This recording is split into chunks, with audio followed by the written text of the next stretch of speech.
ಒಂದು ವ್ಯಕ್ತಿಯ ಪಾಪಗಳಿಂದ ದೇವರ ನಾಮ ಕೆಡಬಾರದು ಎಂಬುದಾಗಿ ದೇವರು ಆಸೆ ಪಡುತ್ತಾರೆ. ತನ್ನ ನಾಮದ ಮಹಿಮೆಗಾಗಿ ದೇವರು ಏನು ಬೇಕಾದರೂ ಮಾಡುವ ದೇವರಾಗಿದ್ದಾರೆ. ಯಾರನ್ನೂ ಉಪಯೋಗಿಸುವ ದೇವರಾಗಿದ್ದಾರೆ. ಅವರ ಪ್ರಾರ್ಥನೆಯನ್ನು ದೇವರು ಎದುರು ನೋಡುತ್ತಾ ಇದ್ದಾರೆ. ಈಗ ಒಂದು ವ್ಯಕ್ತಿ ಒಡಕಿನಲ್ಲಿ ನಿಂತುಕೊಂಡು ಪ್ರಾರ್ಥನೆ ಮಾಡುವುದಾದರೆ ಖಂಡಿತ ದೇವರು ಹಿಡಿದು ಬಂದು ತಮ್ಮ ಕಾರ್ಯವನ್ನು ಶುರು ಮಾಡುತ್ತಾರೆ. ತಾನು ಅಂದುಕೊಂಡ ವಿಷಯವನ್ನು ನೆರವೇರಿಸುತ್ತಾರೆ. ತನ್ನ ವಾಗ್ದಾನವನ್ನು ಮಾಡಿ ಮುಗಿಸುತ್ತಾರೆ.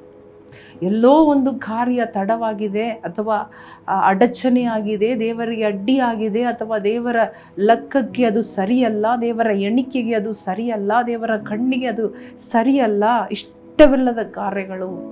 ಆದರೆ ದೇವ ಜನರು ಪ್ರಾರ್ಥನೆ ಮಾಡುವಾಗ ಇಲ್ಲಿ ಇಸ್ರಾಯೇಲ್ ಜನರು ಕಷ್ಟಕ್ಕೆ ಒಳಗಾಗಿದ್ದಾರೆ.